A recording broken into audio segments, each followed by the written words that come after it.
Haideți să descoperim împreună orașul Mediaș, o destinație pitorească în inima Transilvaniei. Aici, iubitorii de cultură și istorie pot admira construcții ce au îmbinat diverse stiluri arhitectonice de-a lungul a peste 750 de ani de istorie. Aceste edificii reprezentative sunt martore ale trecutului bogat al orașului de pe malurile râului Târnava Mare. Cetatea veche dispunea de 9 turnuri de apărare, fiecare purtând în poveștile sale o bucată din istoria fascinantă a locului. De la turnul aurarilor, turnul clopotelor și turnul croitorilor, până la celelalte turnuri cu denumiri sugestive, fiecare ascunde o poveste interesantă și te poartă într-o călătorie în timp. Așadar, hai să descoperim împreună farmecul și misterul turnurilor medievale unice ale frumosului oraș Mediaș. În centrul istoric al Mediașului te vei bucura de monumente medievale unice, iar printre cele mai cunoscute și admirate se numără Biserica Sfânta Margareta și turnurile cetății medievale. O emblemă a orașului, Biserica Sfânta Margareta, se mândrește cu o istorie îndelungată și bogată.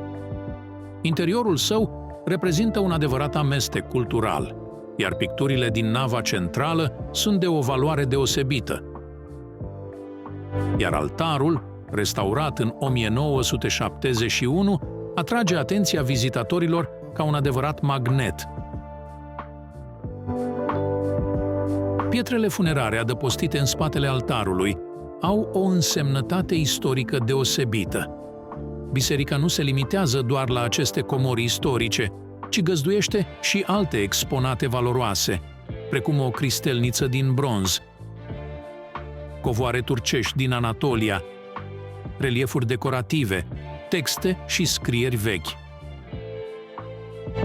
Înălțat în anul 1679, baldachinul amvonului este o veritabilă bijuterie creată de maestrii Paul de Moș și Sigismundus Mos.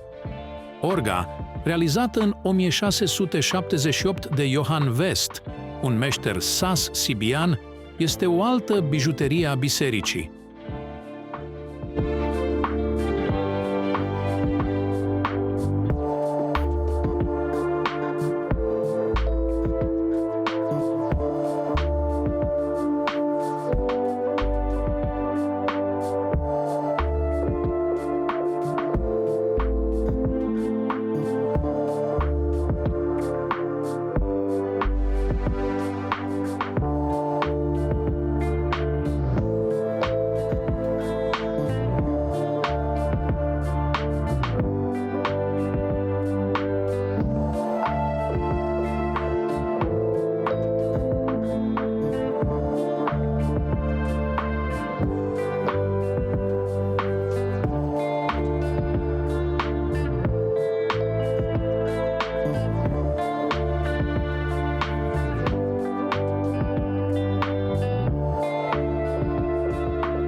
Aici sunt păstrate diverse obiecte de la alte biserici din zonă care nu mai au enoriași.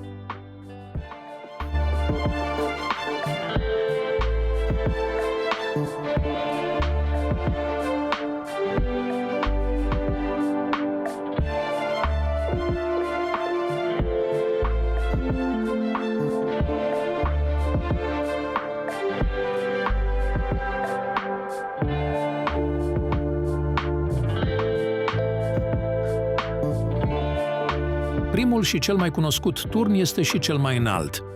Turnul trompeților, 65,5 metri. Ridicat în anul 1551, turnul este cunoscut pentru înclinarea sa, amintind de celebrul turn din Pisa. Legenda spune că pietrarii doreau să ridice un turn înalt, până la cer. Se spune că mândria lor l-a mâniat pe Dumnezeu, care a înclinat turnul pentru a-i învăța o lecție aspră. O altă poveste spune că turnul s-a înclinat încă din timpul construcției, iar muncitorii au încercat să-l îndrepte cu ajutorul frânghiilor. Însă, un tânăr trăgător de frânghie a fost distras de o frumoasă domniță care trecea pe lângă turn și a uitat să elibereze frânghia. astfel că turnul s-a înclinat și mai mult în partea opusă. Așa a rămas turnul cu o înclinație de 2,22 de metri. Turnul funarilor, atașat casei natale a lui Stefan Ludwig Roth, cunoscut și sub numele de Turnul Slăninii, acesta era locul în care, în vremurile vechi, se păstra slănina pentru locuitorii orașului. În anul 1604, în timpul epidemiei de ciumă, membrii breslei funarilor au dispărut, iar breasla curelarilor a solicitat senatului cedarea turnului. Turnul Mariei se remarcă prin aspectul său distinct față de celelalte turnuri medievale.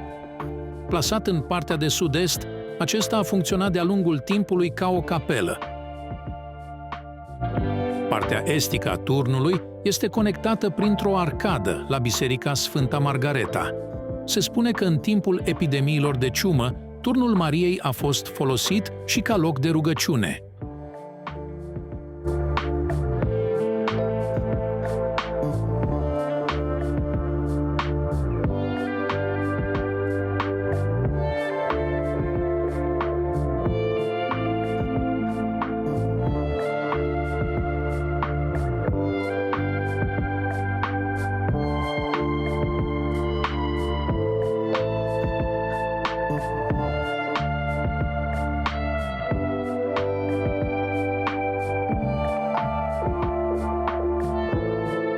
Construită în anul 1803, cu ocazia reparației primăriei, scara acoperită e cunoscută și sub numele de Treptele Temniței, pentru că aici a funcționat o închisoare pentru o perioadă. Ea asigură legătura între castel și piața Regele Ferdinand.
Printre cele 3 turnuri principale care apărau mediașul în vremuri de restriște, se afla turnul Forcheș, cunoscut și ca turnul aurarilor.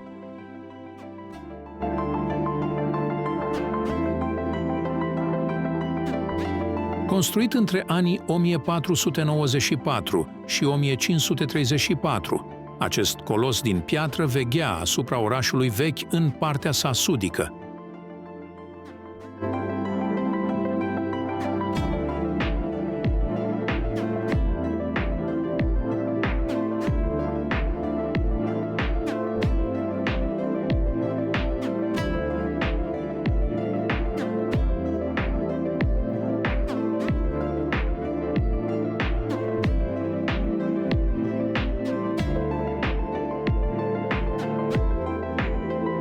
Astăzi, turnul Forcheș este mai mult decât o simplă clădire veche.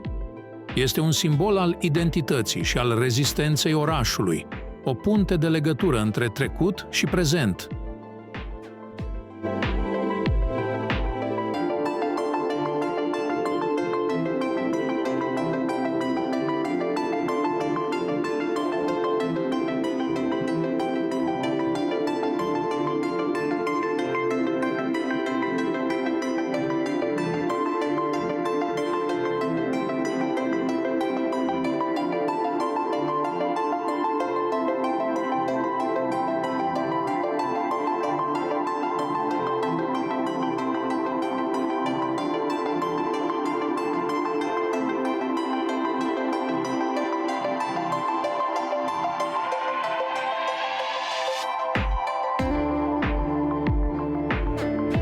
Ne oprim în final la turnul Fierarilor.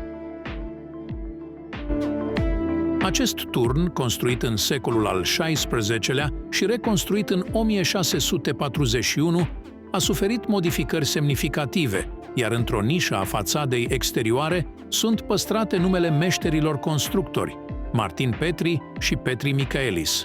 În acea perioadă, turnul era sub îngrijirea Breslei Fierarilor. Astăzi, este probabil unul dintre puținele turnuri medievale transilvanene în care turiștii pot rămâne în liniște, imaginându-și viața din Evul Mediu, în timp ce se relaxează cu o cafea sau un ceai. Liceul teoretic Stefan Ludwig Roth din Mediaș este o instituție de învățământ cu o istorie bogată și o tradiție de excelență. De fapt, este cel mai vechi liceu din municipiu, cu o poveste ce se întinde pe mai mult de 400 de ani. Își poartă numele cu mândrie după pastorul și profesorul Stefan Ludwig Roth, o figură importantă în Revoluția Română de la 1848. Roth a fost director al fostului liceu săsesc, pe locul căruia se află astăzi liceul care îi poartă numele. Ne îndreptăm spre zidurile exterioare ale cetății medievale, coborând pe strada Iohannis Honterus, unde descoperim turnul Pietrarilor. Construit între anii 1504 și 1534, acesta a servit ca poartă de intrare în oraș. În 1705 a suferit deteriorări semnificative în timpul asediului curuților, fiind renovat ulterior când au fost adăugate și panourile eliptice vizibile pe fațadele laterale. Turnul era administrat de Breasla Pietrarilor și de cea a Zidarilor. Astăzi, turnul găzduiește diverse expoziții de artă. Măreția centrului istoric al Mediașului merită să fie descoperită și apreciată. În plus, străzile fermecătoare reprezintă o destinație minunată pentru orice călător care pășește în Transilvania, chiar dacă acesta este în drum spre mult mai mediatizată cetate a Sighișoarei.